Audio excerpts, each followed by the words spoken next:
බුද්ධං සරණං ගච්ඡාමි ධම්මං සරණං ගච්ඡාමි සංඝං සරණං ගච්ඡාමි ဒုတိယံ පි බුද්ධං සරණං ගච්ඡාමි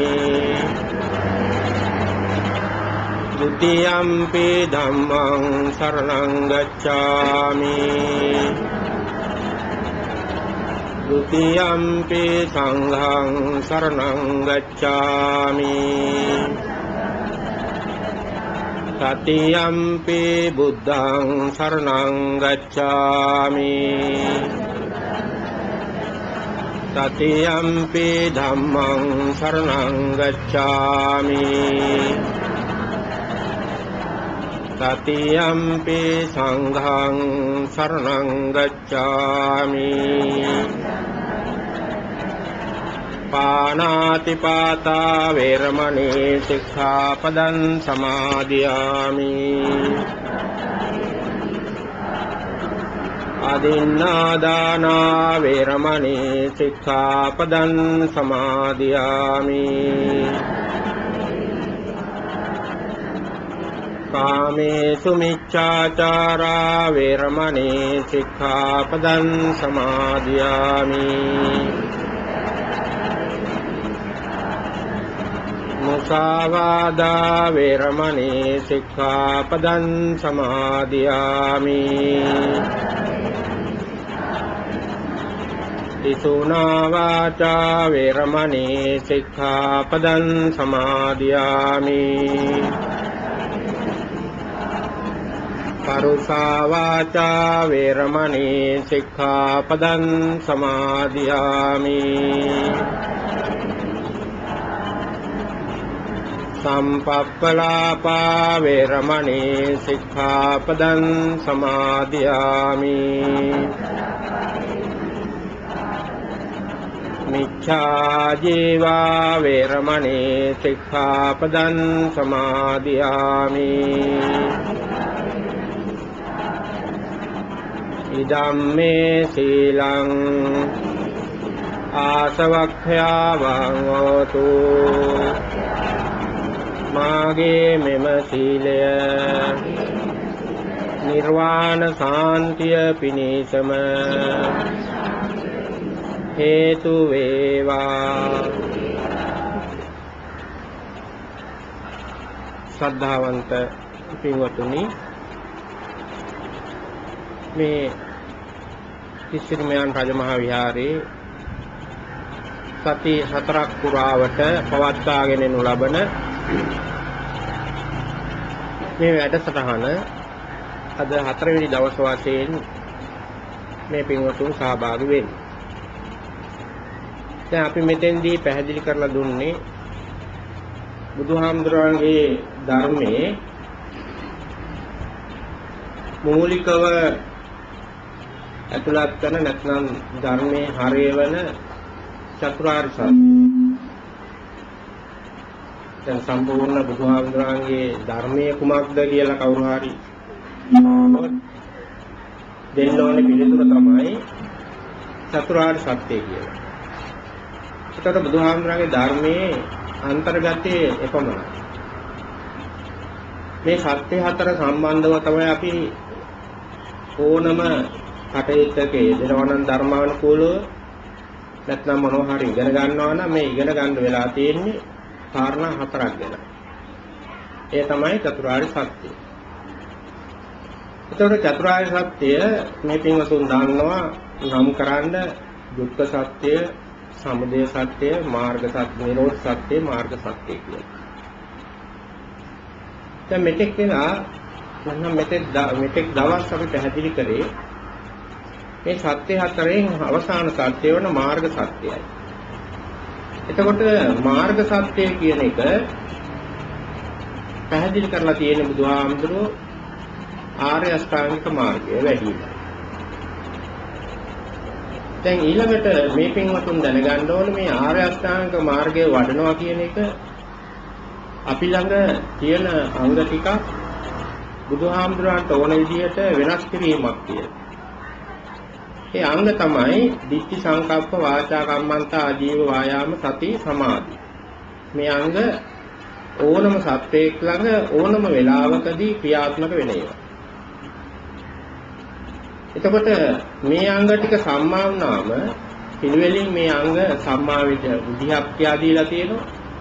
ඒ සම්මා කිරීමේ තුල සම්පූර්ණයෙන් මේ අංග 8ම සම්මා වෙන්නේ අවසානයේ සම්මා වෙන දිට්ඨිය සමගයි.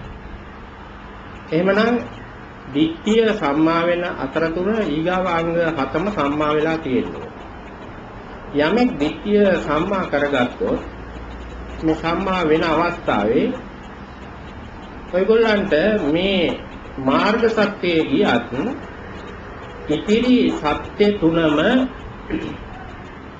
මුණ ගැහෙනවා. මේක තමයි බුදුහාමුදුරන්ගේ ධර්මය. ලෝකයේ තියෙන සත්‍ය හතරයි.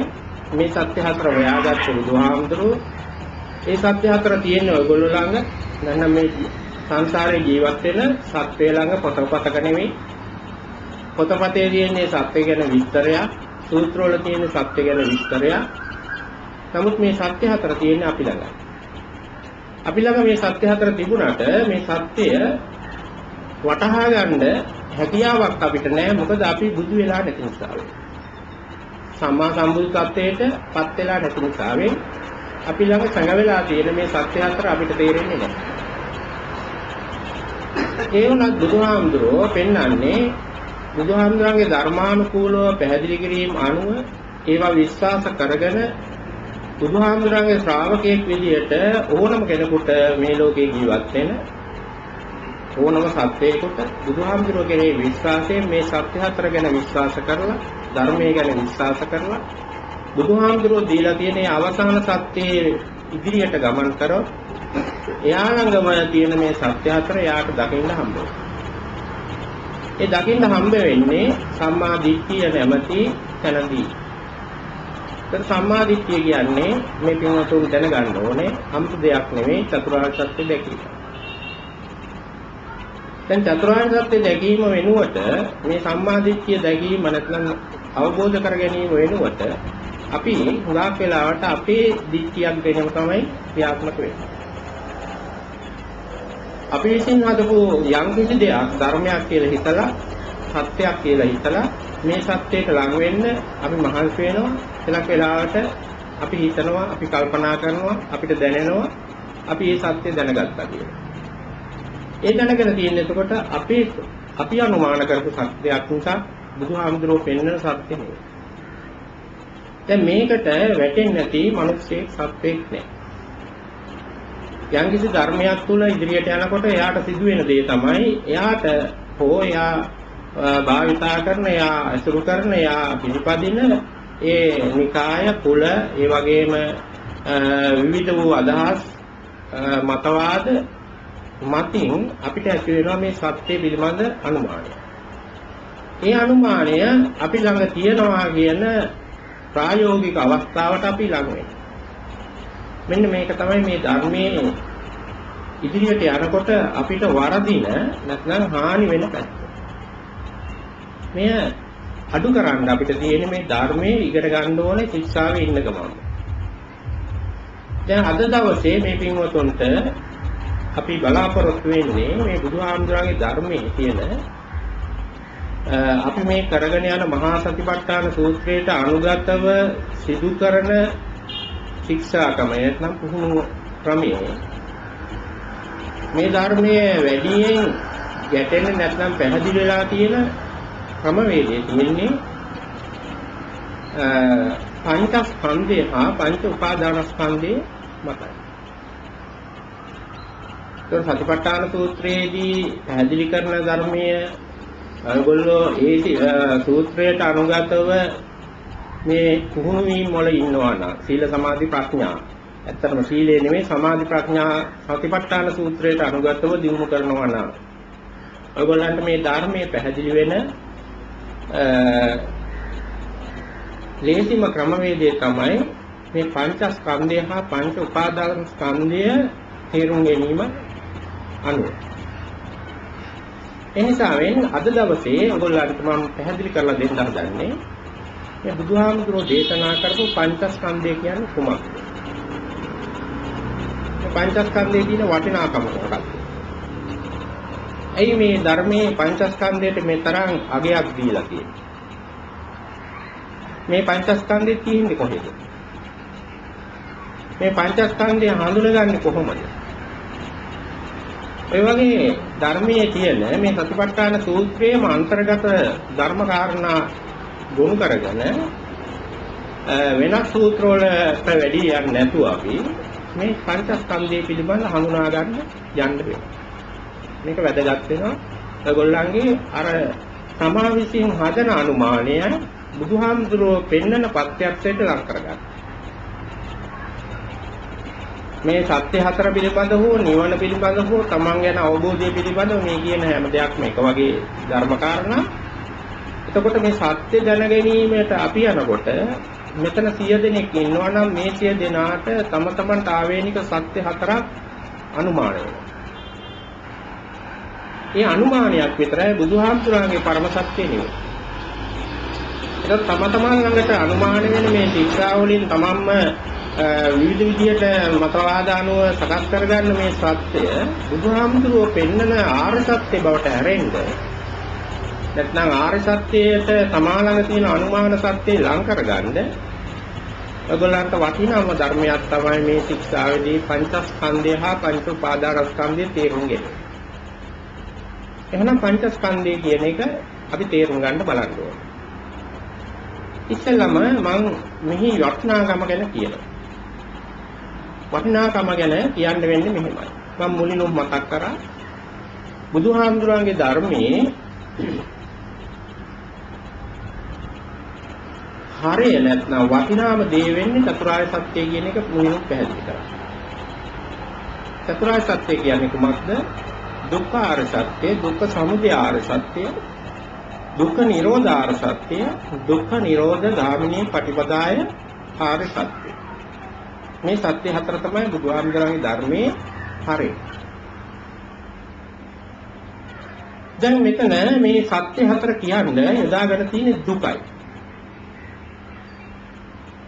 දුක්ඛ ආර්ය සත්‍ය, දුක්ඛ සමුදය ආර්ය සත්‍ය, දුක්ඛ නිරෝධ ආර්ය සත්‍ය, දුක්ඛ නිරෝධ ගාමිනී පටිපදාය ආර්ය සත්‍ය. එතකොට බලන්න දුකෙන් තමයි මේ සත්‍ය හතරම එනම් ගොඩනැගිලා තියෙන්නේ. එතකොට දැන් අපිට බුදුහාමුදුරුවෝ කියන දුකයි, දුක්ඛ ආර්ය සත්‍යයයි, ඔයගොල්ලන්ට තේරෙන දුකයි වෙනසක් තියෙනවා. මේ සත්‍ය විදිහට අපි ජීවත් වෙනකොට ඔයගොල්ලෝ දන්නවා, ඔයගොල්ලෝ හිතනවා දැන් අපිටත් මේ දුක තේරෙනවා. ඔයගොල්ලන්ට තේරෙන්නේ දුක නෙවෙයි. දුක ආර්ය සත්‍ය නෙවෙයි, දුක වෙන්න පුළුවන්. සැබෑවටම අපිට තේරෙන්නේ මේ දුක කියලා අපි තේරුම් ගන්නේ දුකේ හේවණල්ල. බුදුහාමුදුරුවෝ පෙන්වන ආර්ය සත්‍ය නෙවෙයි. ඒකට මම පොඩි උදාහරණයක් කියන්නම්.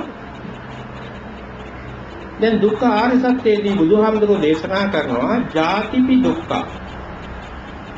ජාතිය කියන්නේ මොකක්ද? ඉපදීම. ඉපදීම දුකයි. මේක දුක්ඛ ආර්ය සත්‍යයේදීම බුදුහාමුදුරන්ගේ වචන. එතකොට දුක්ඛ ආර්ය සත්‍යයේදී මේ වචනය පුජ්‍යලය අනුව හෝ ප්‍රදේශය අනුව හෝ කාලය අනුව වෙනස් වෙන්න බෑ. ඒතර බුදුහාමුදුරුවෝ පෙන්නන දුක්ඛ ආර්ය සත්‍යයේ ඉපදීම දුකයි. ඔයගොල්ලෝ දන්නවා ඉපදීම ගැන. ඒ ඉපදීම වල දුක පිළිබඳව ඔයගොල්ලන්ට තියෙන්නේ පෙලක් ඉපදීම දුකයි, පෙලක් ඉපදීම සැපයි.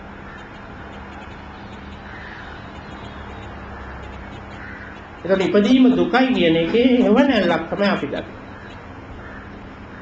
ඒක අපේ හැටි, මේ සංසාරයේ හැටි. මෙන්න මේවා තමයි මේ ධර්මයේ අපේ අනුමානයි බුදුහාමුදුරන්ගේ පරම සත්‍යය අතර තියෙන පරතරය. එතකොට මේ අපේ අනුමානයේම ඉඳලා කවදා හරි මේ අනුමානය තුලින්ම මේ පරම සත්‍ය අවබෝධ කරගන්න බෑ. ඒක තමයි මේ කියා දෙන්න යන පාඩම. ඒකට අපි විවිධ බුදුහාමුදුරෝ දීලා තියෙන විවිධ ක්‍රමවේද අනුගමනය කරන්න ඕනේ. ඒ අනුගමනය කරන ක්‍රමවේද ඇතුළේ තියෙන්නේ නම් සීල සමාධි ප්‍රඥා තමයි.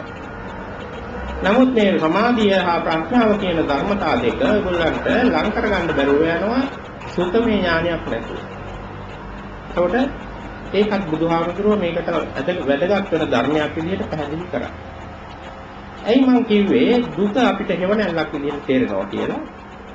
දැන් බලන්න වැඩි කාරණා කියන්නේ නැතුව අපි පස්සේ මේ දුක්ඛ සත්‍ය ගැන කතා කරනවා අන්තිම දවසේ. ඊට කලින් අද දවසේ මේ පංචස්කන්ධය පිළිබඳව පැහැදිලි කරලා දෙන්න ඕනේ කාරණයක් හේතු කොටගෙන එතකොට අපි මේ දුක ගැන ඉතා කෙටියෙන් බලන්න.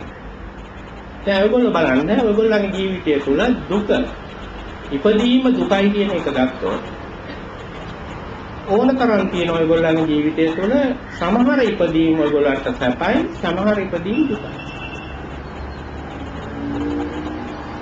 දැන් මොනවද කියලා බලන්න. ආර්ය සත්‍යයේදී ඔහොම වෙන්න බෑනේ.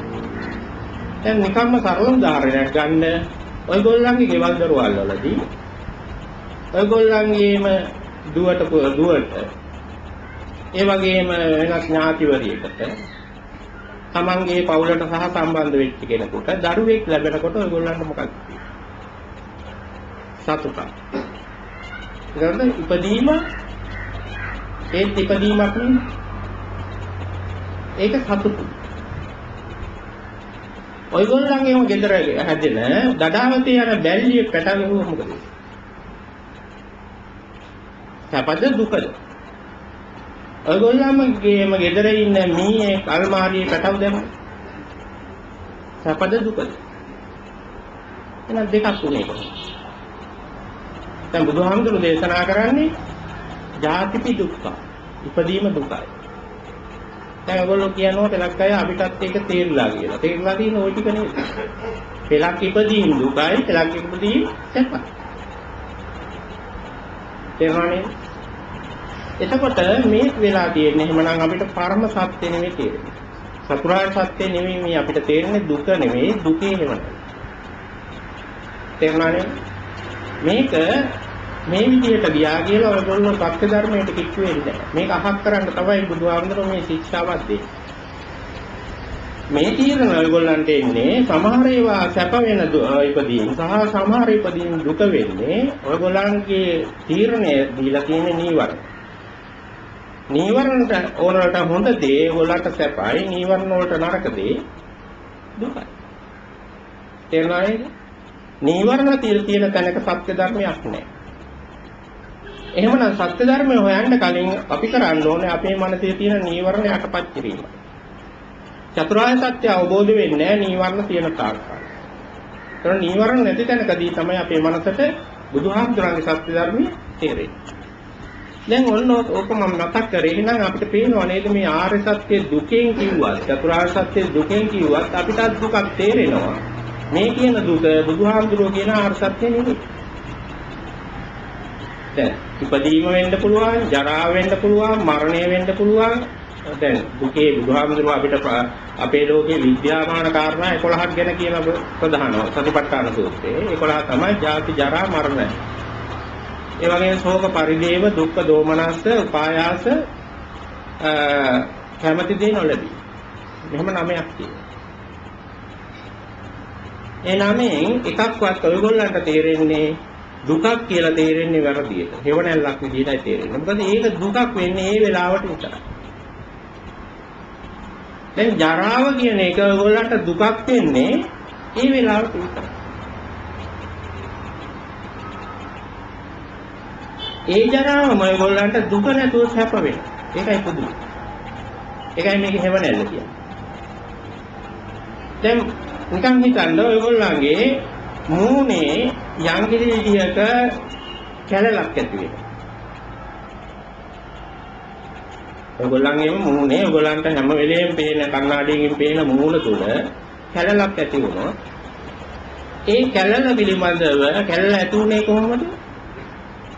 ඉපදීමෙන් නෙවෙයි වෙනස් වීම. ශරීරයේ වෙනස් වීම. වෙනස් වීම කියන එක තමයි බුදුහාමුදුරුවෝ පෙන්නන්නේ ජරාව. එහෙනම් කැලල ඇතුලේ ජරාවේ. ජරාවේ ප්‍රතිඵලයක් කැලල. දැන් මේ කැලල තියෙන තාක් කල් ඔයගොල්ලෝ කන්නාඩියෙන් බලන තාක් කල් ඔයගොල්ලන්ට මේ කැලල දුකක්ද සැපක්ද? ඒක දකින්න එක සැපක්ද දුකක්ද? දුක. දැන් ඒ කැලල හැදුනේ ජරාවෙන්. දැන් ওই කැලල නැති වෙන්නේ මොකද වෙන්නේ?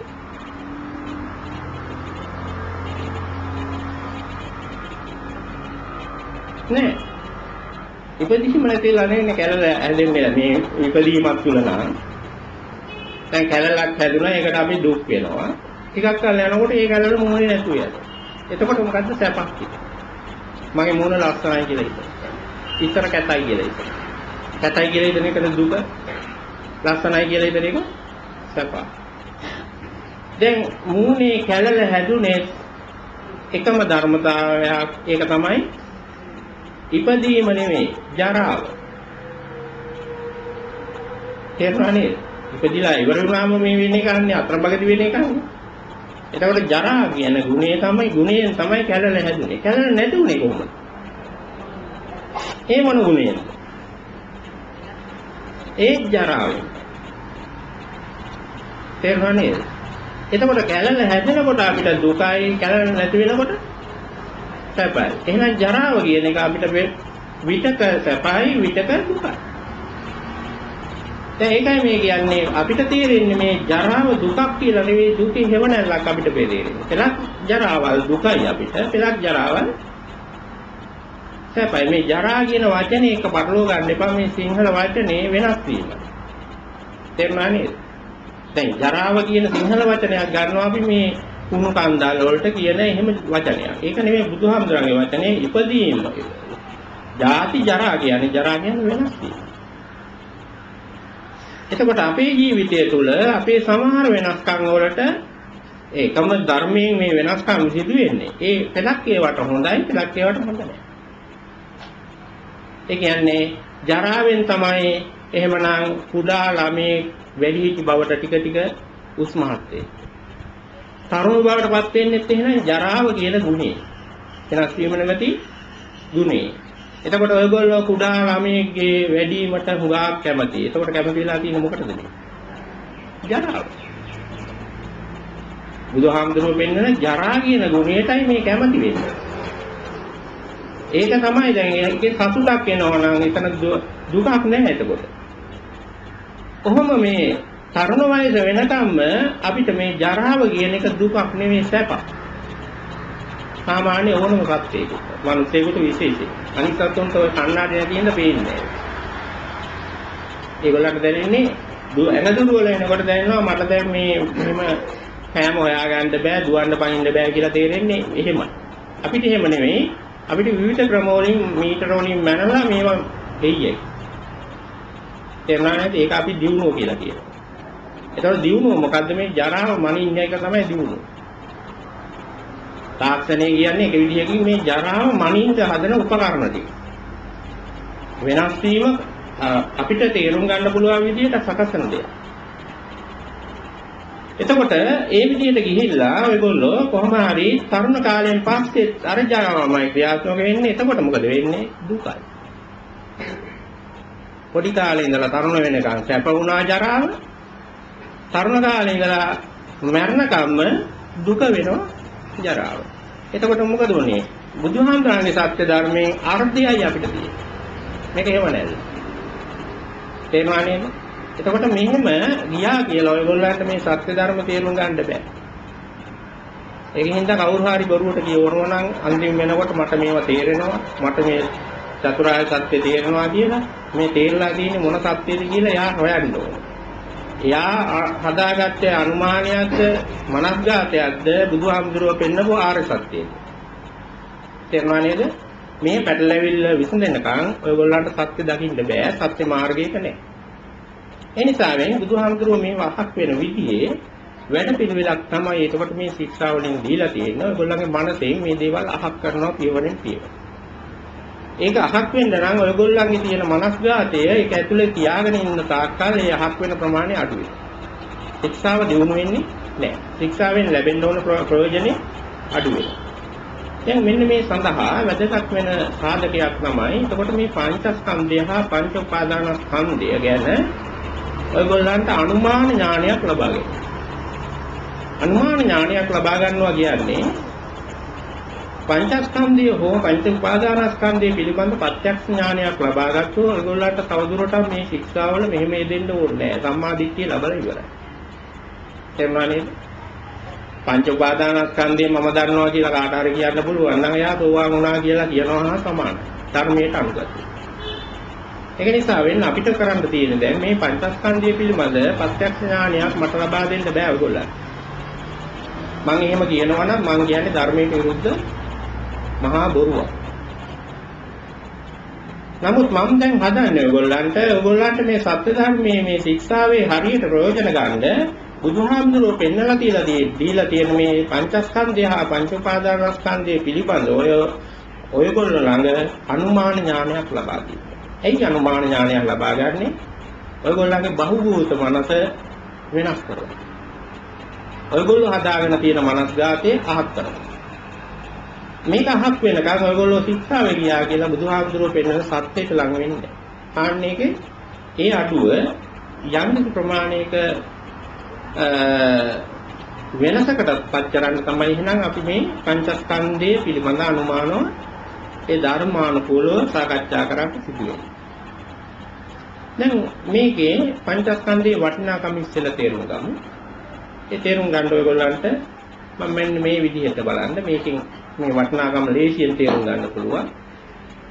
දැන් මං කියවනේ ඉස්සෙල්ලා බුදුහාමුදුරුවන්ගේ මේ තියෙන ගාම්භීර ධර්මයේ තියෙන අංග හතරයි. කොටස් හතරයි ප්‍රධාන. මොනවද? චතුරාර්ය සත්‍ය, ආර්ය සත්‍ය හතර. ඒ ආර්ය සත්‍ය හතර තියෙන්නේ මොනවද? දුක්ඛ ආර්ය සත්‍ය, සමුදය ආර්ය සත්‍ය, නිරෝධ ආර්ය සත්‍ය, මාර්ග ආර්ය සත්‍ය. මේ දුක්ඛ ආර්ය සත්‍ය කියනකොට මේ පළවෙනි ක්‍රමයට නැත්නම් සත්‍ය හතර කියන්න පළවෙනි භාවිතා කරන්නේ එක ක්‍රමයක් විදිහට භාවිතා කරන්නේ නැත්නම් දුකයි. ඒකට දුක භාවිතා කරන මේ සත්‍ය හතරම පෙන්වන්න පුළුවන්. ඒකින්දයි දුක්ඛ ආර්ය සත්‍ය, දුක්ඛ සමුදය ආර්ය සත්‍ය වශයෙන් මේ දුක මේ හතරෙම යෙදිලා තියෙනවා. ඒ ආකාරයටම බුදුහාමුදුරන්ගේ මේ ආර්ය සත්‍ය හතර කියන්න පුළුවන් තව විදිහක් තියෙනවා. ඒ විදිහ තමයි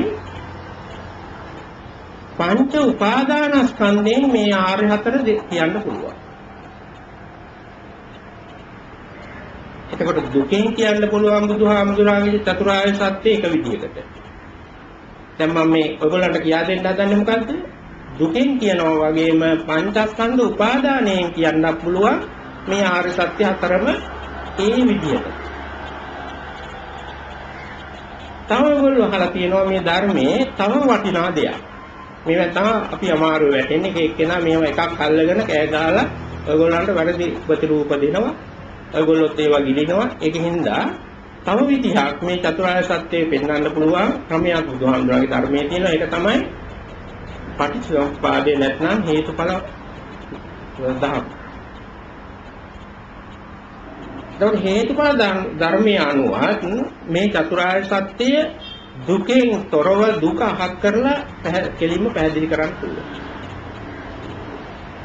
පංච උපාදානස්කන්ධේනොත් මේ චතුරාර්ය සත්‍ය පැහැදිලි කරන්න පුළුවන්.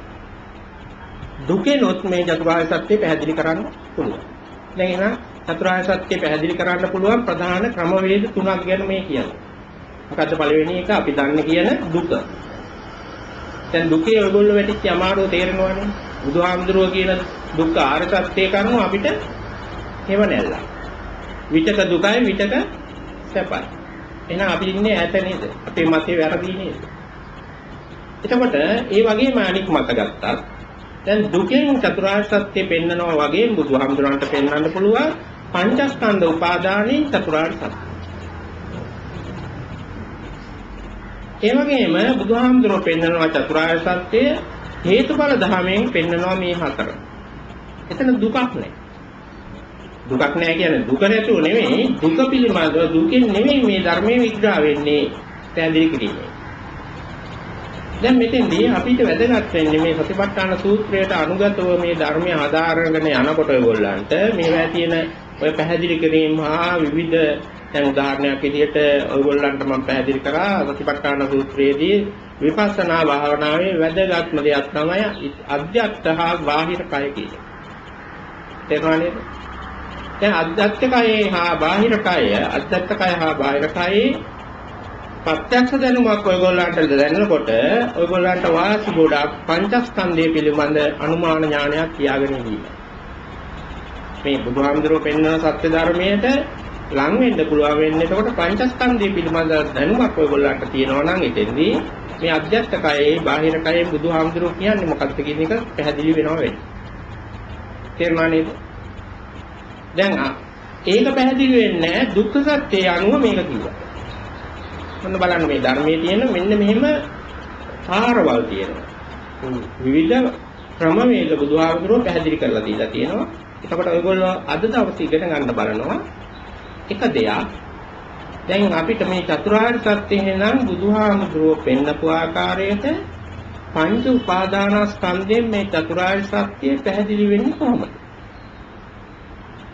දුක ඉවත් කරලා දුක වෙනුවට පංච උපාදානස්කන්ධය ආදේශ වෙන්නේ කොහොමද? මේ සත්‍ය හතර පංචස්කන්ධ උපාදානයෙන් අපි තේරුම් ගන්නේ කොහොමද?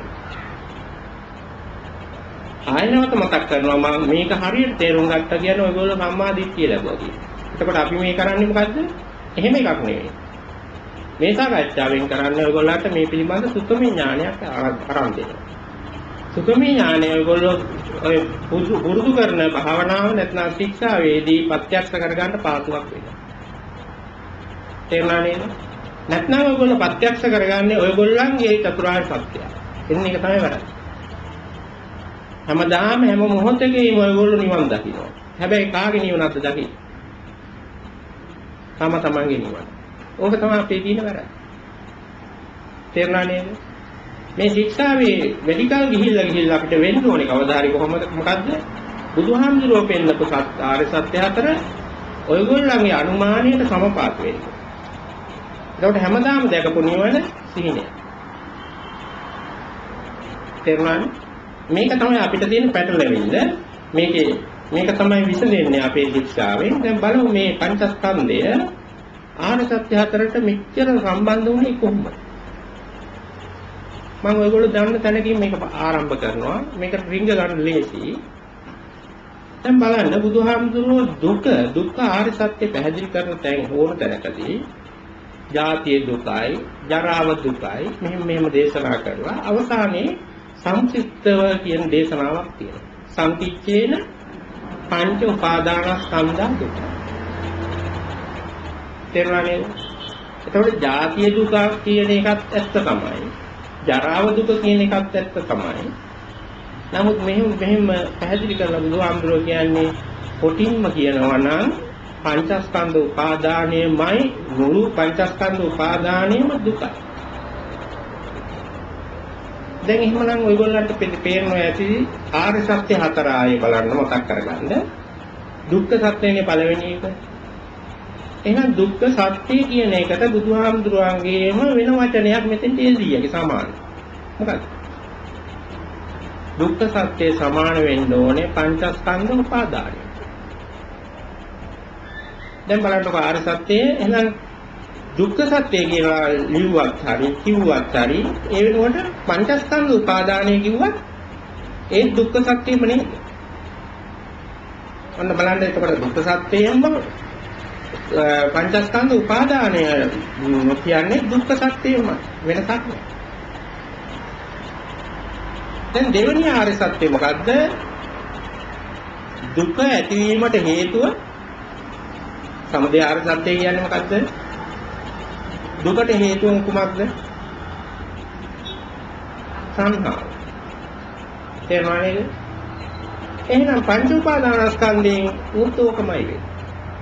දුක ඇති වෙන්න හේතුව තණ්හාවම නම් පංචස්කන්ධ උපාදාන ඇති වෙන්න හේතුවක් මොකක්ද?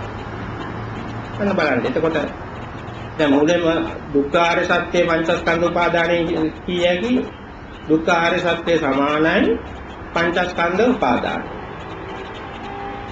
දෙවෙනි ආර්ය සත්‍ය ප්‍රකාශ කර හැකි පංචස්කන්ධ උපාදානයට හේතුව සංහාවක්. දැන් බලන්න දුක වෙනුවට යන්නේ මේකේ පංචස්කන්ධ. දෙවෙනි සත්‍ය වෙන්නේ පංචස්කන්ධ උපාදානයට හේතුව තණ්හාවයි. තුන්වෙනි ආර්ය සත්‍ය නිවනනේ. ඒතර නිවන කොහොමද කියන්නේ පංචස්කන්ධේ. තේරුම් ගන්න බලන්න මේක නිකන් මේ 아무තු ගැඹුරු එකක් නෙමෙයි මම මේ කියන්නේ. බොහොම සරල දෙයක්. මේ එක වචනයක් වෙනකොට වෙන විදිහකට ලියන්න පුළුවන්. දැන් පංච උපාදානස්කන්ධය උපාදාන නොවීම නෙවීම. නැත්නම් නිවන. එතකොට පංචස්කන්ධ උපාදානයක් කියනකල් දුක. පංචස්කන්ධ උපාදානය ඇති කරවන්නේ තණ්හාවයි. පංචස්කන්ධ උපාදානයක් නැති තැන තියෙද ඒක නිවන. කෙමනේ පංචස්කන්ධ උපාදානයක් නැති තැන නිවන. දැන් අපි මෙච්චර දවස් කතා කරේ මොකද්ද? මේ කියන ආර්ය අෂ්ටාංග මාර්ගයේ වැඩි මේ මොන ආර්ය සත්‍යද? මාර්ග ආර්ය සත්‍ය නැත්නම් හතරවෙනි ආර්ය සත්‍ය. එහෙනම් මේ ඔයගොල්ලෝ මේ මාර්ගාංගවල වාචා කම්මන්ත ආජීවාදී අංග ටික ඉහළට සම්මා කරගෙන යනකොට මොකද්ද වෙන්නේ? අපි කියන්නේ දුකෙන් නිදහස් වෙන්න යන්න එපා එහෙම චතුරාර්ය සත්‍ය දැනගන්න යන්නේ. පංචස්කන්ධ උපාදානයෙන් කිව්වම මොකටද යන්නේ? මේ ටිකෙන් ටික ඔයගොල්ලෝ පුහුණු වෙන්නේ කුමකටද? දුක ඉවත් කරගන්න තමයි ඇත්ත. දැන් අපි කියන්නේ දුක් කතාවෙන් නෙවෙයි මේ සත්‍යය. පංචස්කන්ධ උපාදාන කතාවෙන් කියන්නේ. දැන් නිවනටනේ අපි යන්නේ. නිවන කියන්නේ කුමක්ද? පංචස්කන්ධ උපාදානයක් නැති තැන නිවන.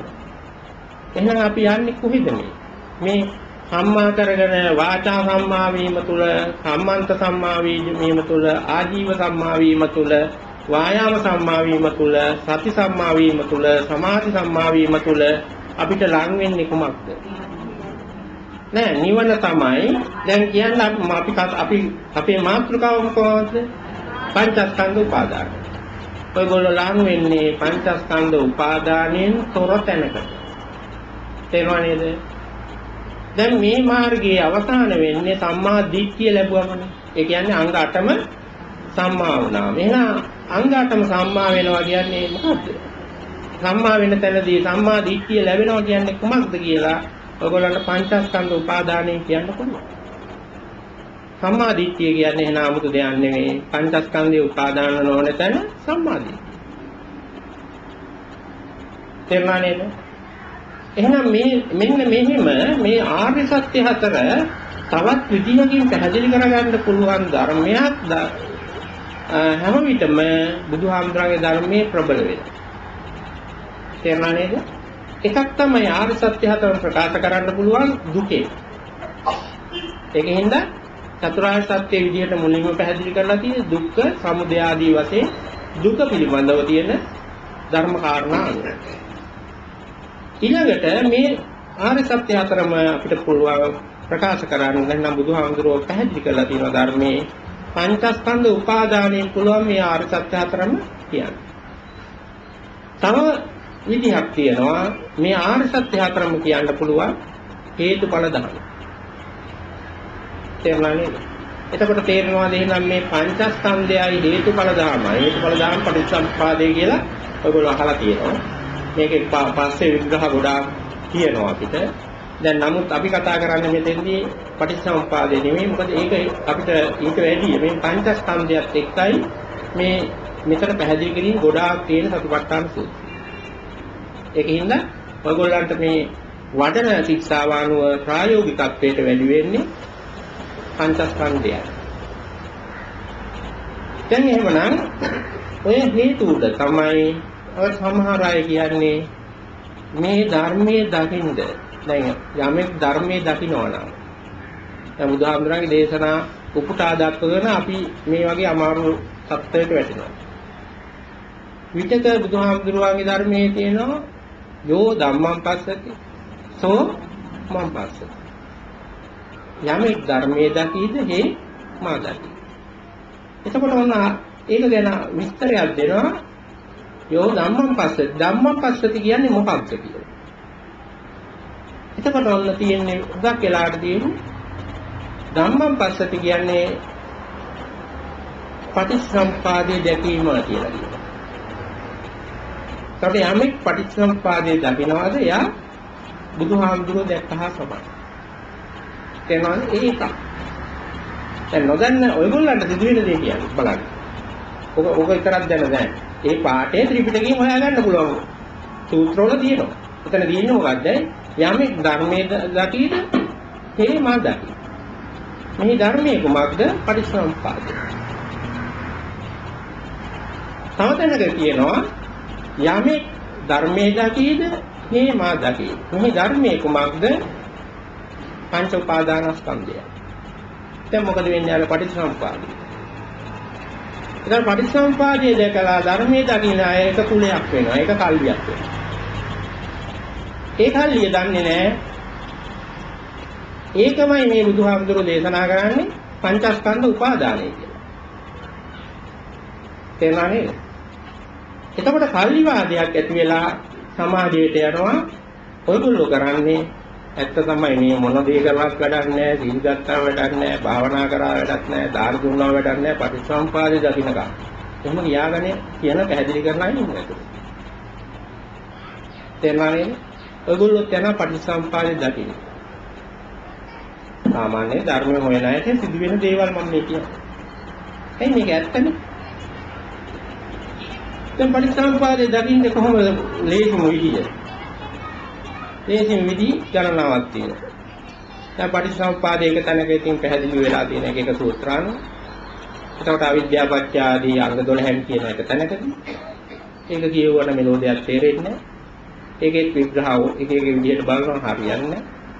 එතකොට තව යාළුවෙක් හරි කෙනෙක් හරි කල්ලියක් කියනවා. කොහොම හරියන්නේ නැහැ. පටිච්චසමුපාදය හොඳට විස්තර කරලා තියෙන්නේ ප ဋ ාණේ. ප ဋ ාණ ප්‍රකරණය. ඇත්ත. තේරුණානේ? ඔය ප ဋ ාණ ගැන ඉගෙන ගන්න. ඔයගොල්ලෝ යනවා එතකොට අභිධර්ම ටියුෂන්. මොකටද මේ? යමෙක් ධර්මයේ දකීද මේ මා දකි කියන බුද්ධ වචනය අනුගතව යන්නේ. ධර්මයේ කියන්නේ මොකක්ද? පටිච්චසමුප්පාද. දැන් පටිච්චසමුපාදයේ දකින්න ඔයගොල්ලෝ යන්නේ අභිධර්ම ටියුෂන්. තේරුණානේ? එතකොට මේ කියන කතාව වලින් ඇත්තටම යමෙක් ධර්මයේ දැක්කොත් මේ මා දකි කියන බුද්ධ වචනේ ගැලපෙන්නේ මේ කාරණා ඔක්කොටම. එයා ධර්මයේ දැක්කනම් කවුරු හරි එයා දැකින්න ඕනේ පටිච්චසමුපාදයක් දකිනවා. ඔය දුක්ඛාර සත්‍ය දුකෙන් පෙන්නන ආර්ය සත්‍ය හතරක් දකිනවා. පංච උපාදානස්කන්ධයෙන් පෙන්නන ආර්ය සත්‍ය හතරක් දකිනවා. නැතුව මේක එක කෑල්ලක් දකින්න පුළුවන් කෙනෙක් නෑ. තේරුණා නේද?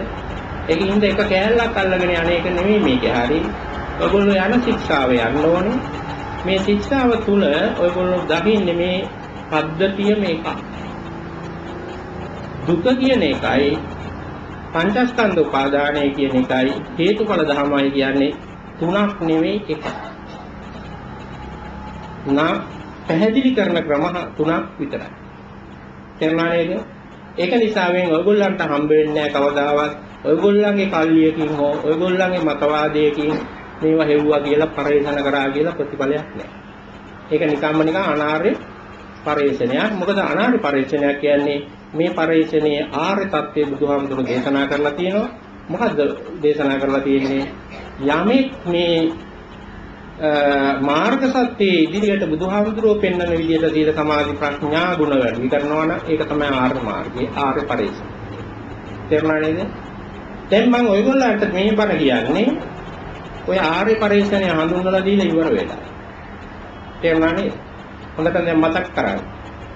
මම කියා දුන්නා නේද මෙන්න මේකෙන් මෙන්න මේ අංගය වැඩෙන්නේ මේ විදිහටයි මේ අංගය වැඩෙන්නේ මේ විදිහටයි මේක සම්මා වෙන්නේ මේ විදිහටයි ඔයගොල්ලෝ කරන භාවනාව මේ අංගය සම්මා වෙන්නේ මේ විදිහටයි මේ ටික කියා දීලා ඉවරයි.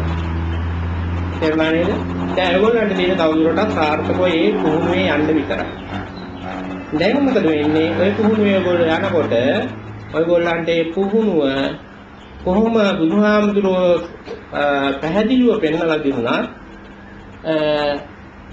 ඒ පුහුණුවේ අවසානයේ ඔයගොල්ලන්ගේ මතයක් හොයාගෙන ඔයගොල්ලෝ යනවා. තේරුණා නේද? දැන් පුහුණු වෙන්නේ බුදුහාමුදුරන්ගේ ශික්ෂාව. වඩන්නේ ඔයගොල්ලෝ බුදුහාමුදුරුවෝ පෙන්නපු සමාධි ප්‍රඥා ශික්ෂා දෙකයි. මේ පුහුණුවෙන් ලැබෙන්නේ බුදුහාමුදුරුවෝ පෙන්නන ධර්මය අවබෝධ වෙනවා. නමුත් අපි යන්නේ අපේ ධර්මයක් අවබෝධ කරගන්න. මේ ධර්මයක් අවබෝධ කරගන්න හේතු වෙන්නේ අපි මේ හදාගෙන තියෙන වැරදි මතයි. මේක වැරදි කියන්නේ එහෙම වැරදි නැත්නම් අපි සංසාරේ නැහැ. අපි හරිනම් අපිත් බුදු වෙලා. ඒකින්ද කාටවත් මේ මම වැරදි කියලා මෙතන පසුතැවෙන්න නෙමෙයි මම මේ කියන්නේ. තේරුණා නේද? ඔයගොල්ලෝ හරිනම් ඔයගොල්ලෝ බුදු වෙන්න ඕනේ. නමුත් අපිට එහෙම එකක් නැති හින්දා අපි ශ්‍රාවකයෝ කියලා හිතලා අපිට යුතුයකමක් තියෙනවා බුදුහාමුදුරුවෝ කියන තැනම ගැන විශ්වාසය තියාගෙන යන්න. කිසිම විදිහකදී ඔයගොල්ලන්ගේ තියෙන මතවාදයක් මනස්ගතයක් මේකට කලවම් කරන්න බෑ. මෙන්න මේකෙන් පරිස්සම් වුණ තරමට තමයි ඔයගොල්ලන් ප්‍රතිඵල තියෙන්නේ. නැත්නම් ප්‍රතිඵල පරක් නැතුව නෙවෙයි. සත්‍ය අඩු ගන්නද? මේක හැදලා තියෙනවා.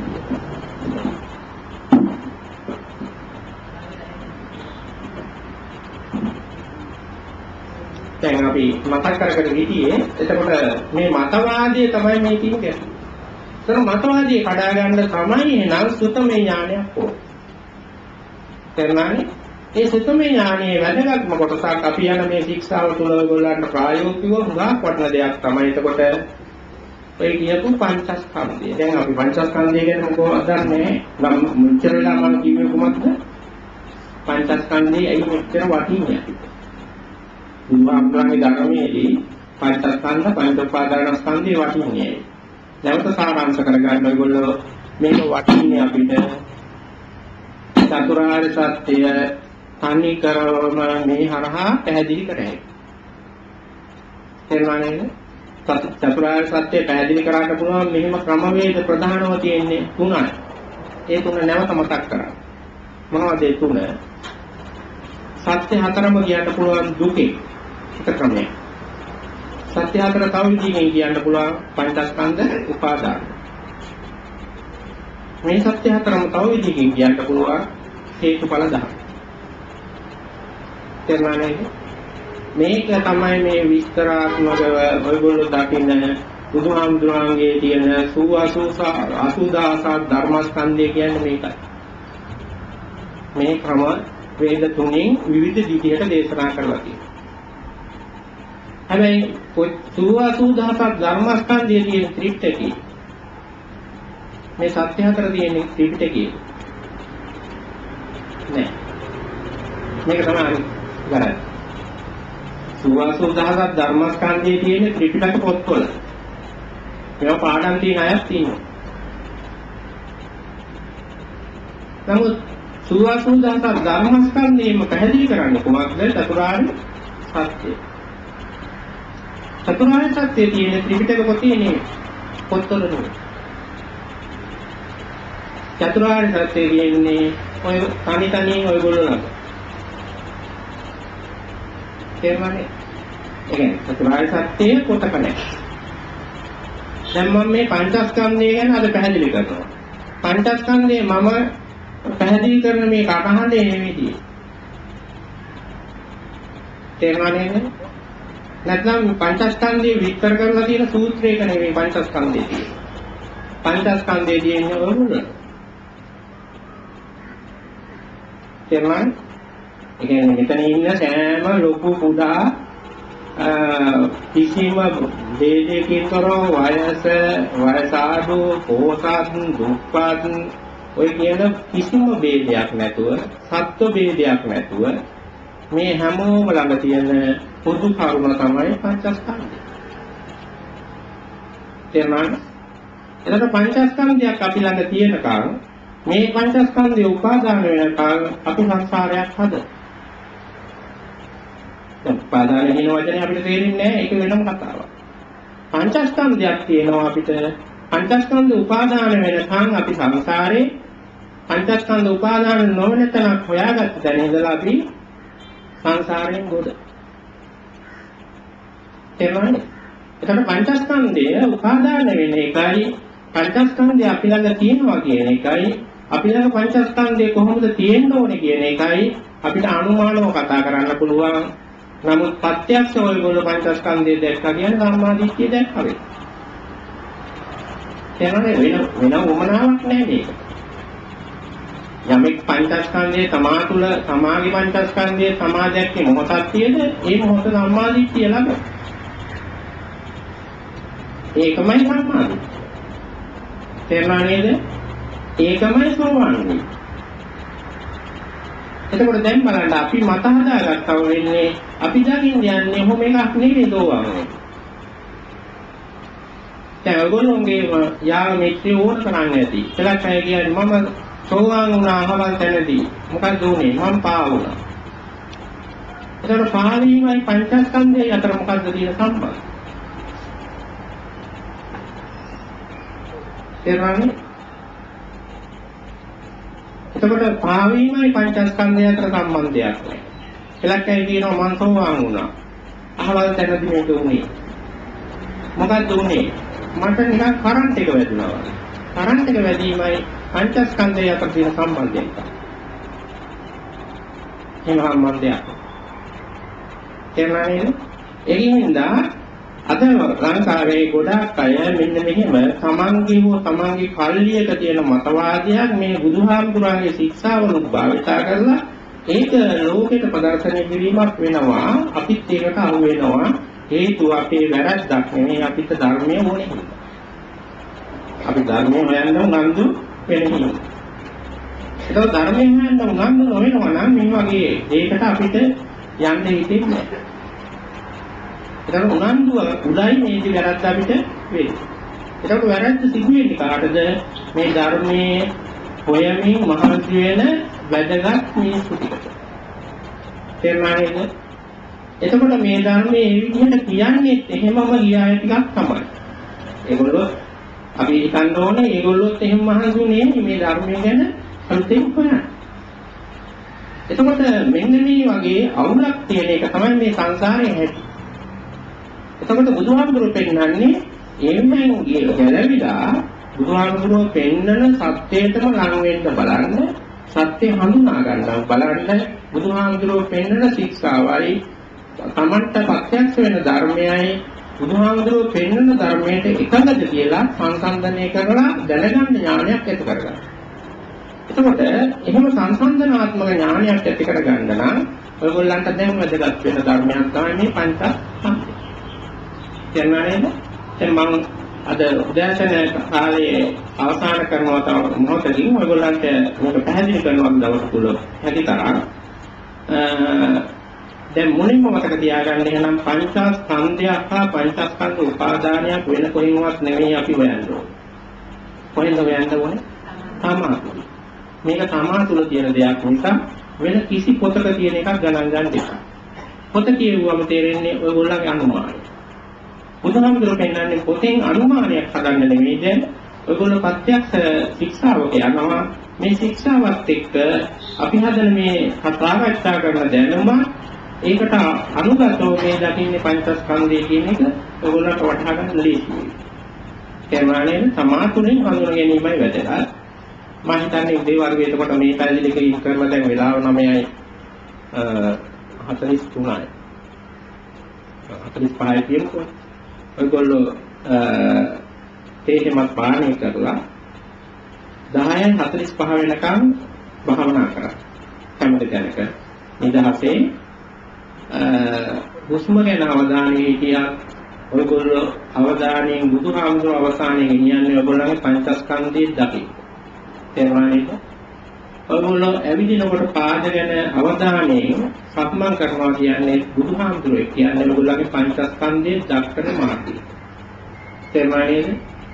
දැන් පංචස්කන්ධය කියන්නේ මොකක්ද කියලා දන්නේ නැති අපිට හුස්ම ගැන අවධානයෙන් ඉඳලා බුදුහාමුදුරුවන්ට අවශ්‍ය කරන පංචස්කන්ධය දකින්නට වැඩිය ඔයගොල්ලන්ට ආස වෙන දෙයක් දකින්න. තේරුණා නේද? එතකොට වෙන දෙයක් කවදාවත් මේකෙන් දකින්න බෑ. මේ ශික්ෂාවේ තියෙන පංචස්කන්ධය දකින්න ගමන. මේ දකි පංචස්කන්ධය දැක්කට බුදුහාමුදුරන්ට මදි පංචස්කන්ධයේ දක්වන්නේ අපිට මේ පංචස්කන්ධයේ උපාදානයෙන් නැති කරනවා. තේරුණානේ? එතකොට පංචස්කන්ධයේ දකින්න එක එකදයක් උපාදානයෙන් නැති කරන එක කවදද? දැන් ඔයගොල්ලන්ට උදාහරණයක් විදිහට මම පස්සේ පැහැදිලි කරන එකම නැවත මතක් කරන්න මේ කරන ශික්ෂාවේ වැදගත්කම දැනගෙන එතකොට ඉස්සරහට ගිය හැකි. ඔයගොල්ලෝ සමාධි ශික්ෂාවෙන් බුදුහාමුදුරුවෝ බලාපොරොත්තු වෙන්නේ ඔයගොල්ලන්ගේ පංචස්කන්ධය ඔයගොල්ලන්ට දකින්න විදිහේ මානසික තත්ත්වයක් අරන් දෙන්න. තේරුණානේ?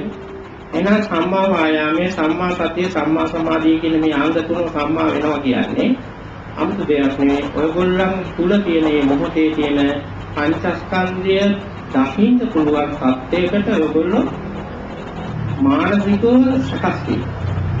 සම්මා සමාධිය කියන්නේ ඒක. එතකොට ප්‍රඥා ශික්ෂාව නැත්නම් විපස්සනා භාවනාව කියන බුදුහාමුදුරුවෝ පෙන්නන්නේ මේ පංචස්කන්ධය හරහා ඔයගොල්ලෝ භාවනා වැඩිවීමක් නැත්නම් පංචස්කන්ධය ඇතුළට ගිහිල්ලා සතිය පිහිටවීම. මම පැහැදිලි කරගමු පස්සේ. මේ විදිහට පංචස්කන්ධයේ තියෙන අංගයක් හරහා සතිය පිහිටවපුවම බුදුහාමුදුරුවෝ දකින්නේ මේ පංචස්කන්ධ උපාදානය හඳුනගන්න. උපාදානය හඳුනගත්තා කියලා කාට හරි මේ උපාදාන නොවේ ඉන්න බෑ. මොකද උපාදානයේ සිදු කරන බලවේගය තණ්හාවයි. නමුත් මේ උපාදානය මේ විදිහට හඳුනගෙන ඉස්සරහට ගියොත් තව තවත් මේ පුහුණුවේ හිටියොත් ඒ කුජලයාට මේ තණ්හාවට කරගන්න දෙයක් නැතුව උපාදානයේ නවත්තන මොහොතක් හරි එනවාමයි. තේරුණානේ? අන්නේ මොහොත තමයි සම්මා දිට්ඨිය ලැබීම. ඒ මොහොත තමයි කුජලයේ සෝවාන් කියන්නේ.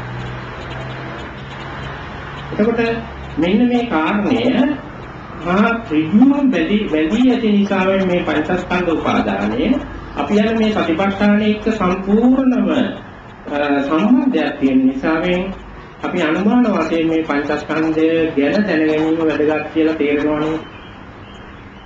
අපි යන්නේ මොකටද කරන්නේ මොකද්ද කියලා නැත්නම් තේරුමක් නැතුව යන එක වැඩි වෙනවා. අපිට තේරෙන්නේ අපි ඊට අවශ්‍ය කරන්නේ මොකක්ද කියලා. ඒ වුණත් අපි ශික්ෂාව යනවා. දැනුත් එහෙම තමයි. ඒක වැරද්දක් නෙවෙයි. දැන් ඔයගොල්ලන්ට මේ කාලේ මන් දෙන්නේ ඔයගොල්ලෝ භාවනා කරන්න. ඔයගොල්ලෝ දන්නේ යන්නේ කොහෙද කියලා. අවශ්‍ය නැහැ දැන්. තේරුණානේ? යන්නේ බුදුහාමුදුරුවෝ කෙන්නන මේ තමා තුල තියෙන පංචස්කන්ධය හොයාගෙන යන පීරගෙන යන ගමන. තේරුණානේ? හැබැයි ඔය ගමනට ඔයගොල්ලෝ පොතේ තියෙන පංචස්කන්ධයේ පාඩම් කරපු පංචස්කන්ධයේ මවාගත්තේ රූපයක් හදාගත්තේ ඇතිය ඔයගොල්ලෝ විනාශ ගමනක් නෑ. තේරුණානේ? එතකොට ඔයගොල්ලන්ට මනසින් හදාගත්තේ මනස්ගාතයක් වන පංචස්කන්ධයක් හොයාගෙන මේ ගමන ගියොත් ගමනේ වේගය බොහොම අඩුයි. හිමියයි. ශික්ෂාවේ හරියට ගියොත් අපි යන්නේ පංචස්කන්ධය හොයාගෙන. කාගේ පංචස්කන්ධයද? බුදුහාමුදුරන්ගේ එකක් නෙවෙයි. ඔයගොල්ලන්ගේ දරුවන්ගේ එකක් නෙවෙයි. අම්මගේ තාත්තගේ එකක් නෙවෙයි. තමාගේ පංචස්කන්ධය. තේරුණාද? අනිකයි පංචස්කන්ධයක් දැක්ක කියලා ඔයගොල්ලන්ට වෙන සතභාගව වටිනාකමක් නැහැ. යහපතක් නැහැ. ඒක බොරුව. මේ ධර්මයේදී යහපතක් වෙන්නේ තමා තුළ තියෙන තමාගේ පංචස්කන්ධය වටහාගත්ත තරමට. අපි එහෙමනම් 10:45 පස්සේ ඊටු ටික පැහැදිලි කරගන්න. දැන් වෙනකොට එනත් ඒ අරගෙන ඒ විදිහට නිදහසෙන් ටික වේලාවක් භාවනා කරන්න. භාවනා කරලා 10:45ට මේ ස්ථානෙට එන්න.